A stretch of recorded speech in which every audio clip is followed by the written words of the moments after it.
técnicas de comunicação e vendas, né, tem muita coisa legal.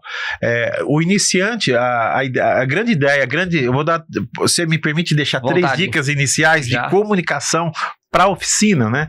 Então você vai pegar a sua equipe, vai levantar lá 60 perguntas do que é corriqueiro da oficina. Quanto custa, o que é essa peça, você conhece esse carro? Levanta 60. Pega lá meia horinha por semana e reúne o pessoal, faz um chazinho, um cafezinho, faz uma dinamiquinha ali para dar uma descontraída, relembra os propósitos da oficina, missão, valores, o que esse dono acredita, né?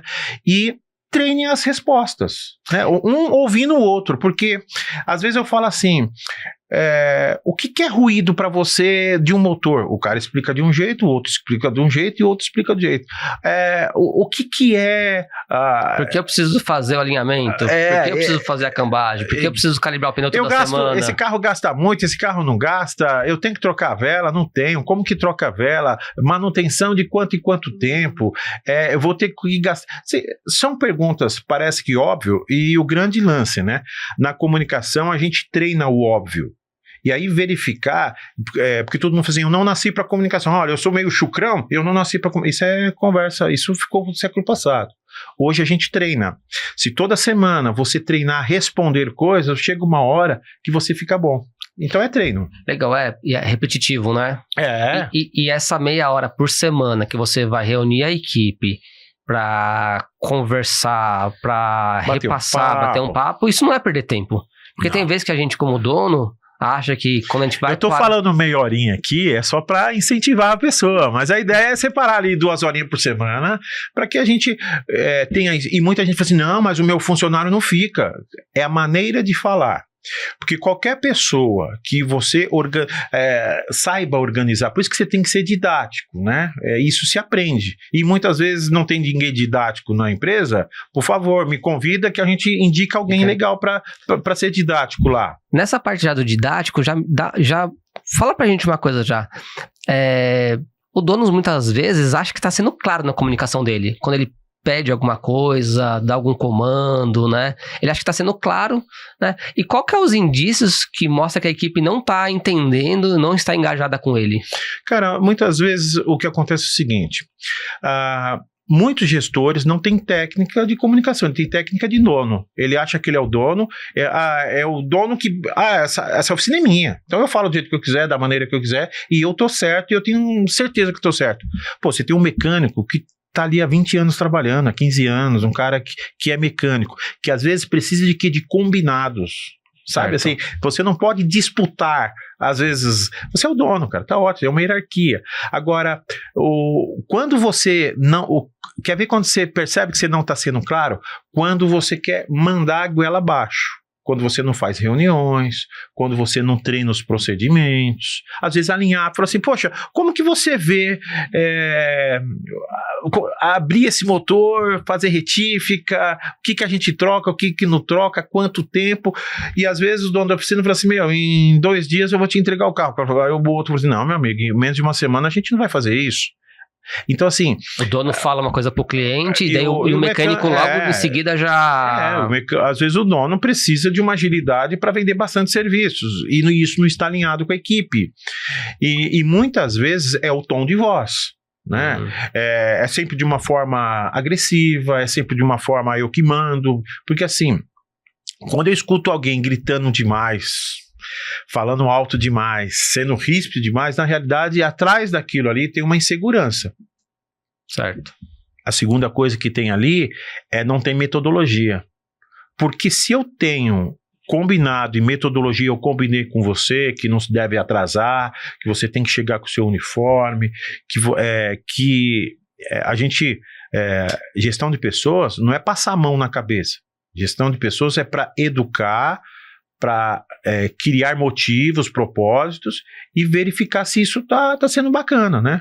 Então, só terminando a coisa, assim, a minha comunicação não está clara. A minha comunicação não está clara quando não há combinados, quando os propósitos não são certos, quando eu não tenho um checklist que a gente tem que seguir e quando não há reuniões. Sabe assim?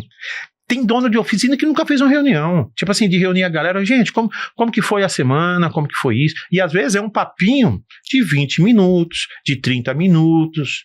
Hoje em dia, quem não reúne a equipe, não revê processos, conversa, desenvolva um papo, um diálogo, olha, tá fadado ao fracasso, viu? Você tá me falando isso, eu tô lembrando de alguns clientes, né? Eu tô lembrando de um cliente que é do primeiro episódio aqui do podcast, nossa, fugiu o cabelo. O rapaz da Tóquio, lá de Santa Catarina. Vou lembrar daqui a pouco o nome dele. Fugiu. O Felipe da Tóquio. Ele falou que faz uma reunião de 15 minutos todo dia com a equipe dele. Então, tem um quadro lá com os carros, né?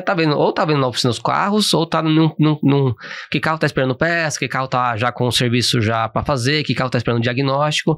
E ele chama a equipe, bate um papo e revisa cada carro. Então esse carro realmente, nossa, então você vai pegar esse carro no começo então pra fazer o diagnóstico, o João vai pegar agora esse carro pra acabar de fazer a retífica, tá faltando peça, o que vocês estão lembrando que não tá aqui? E ele vai 15 minutinhos relembrando que cada um o primeiro serviço que cada um vai fazer durante aqueles momentos, aquele dia, e é lógico que algum outro ele já olha e fala, putz, esse cara chegou chateado, chegou triste. Pois é, ali você já percebe. Já pega de lado e fala, o que aconteceu? O que aconteceu com a família? O que tá acontecendo?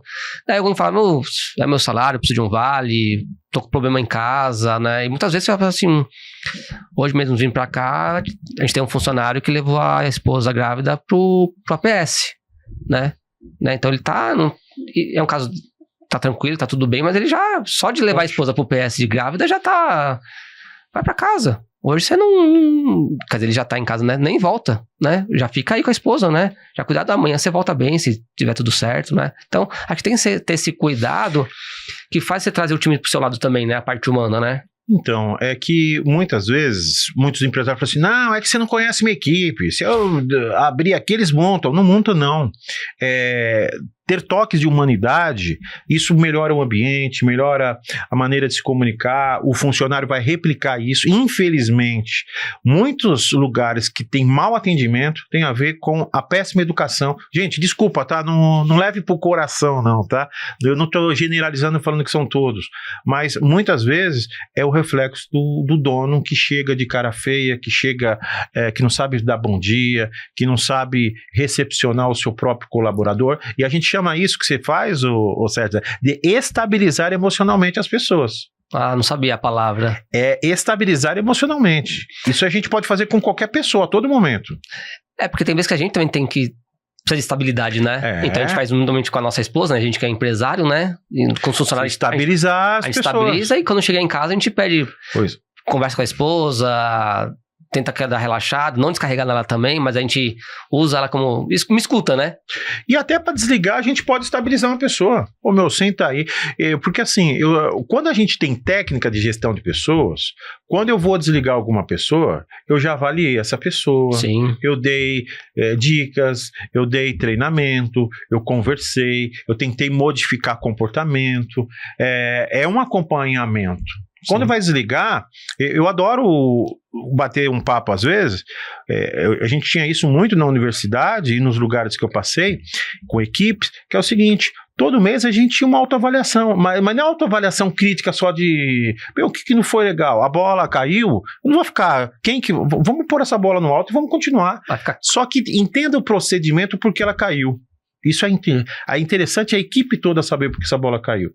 Então, muitas vezes você vai desligar alguém, você não precisa berrar, xingar, matar. Às vezes vai falar assim, queridão, olha, a gente vem de um ano com má avaliação, você só chega atrasado, não bate cartão, tá sempre com o uniforme tudo sujo, fora do nosso padrão, não trata bem as pessoas. Assim, retrabalho. É só conversar, transparente. Agora, o duro é quando você deixa pra falar tudo, você guarda um ano. E daí explode. Aí você quer, no dia de mandar embora, aí é uma briga, aí é pesado. Então, assim, isso é gerenciamento de emoção, ô César.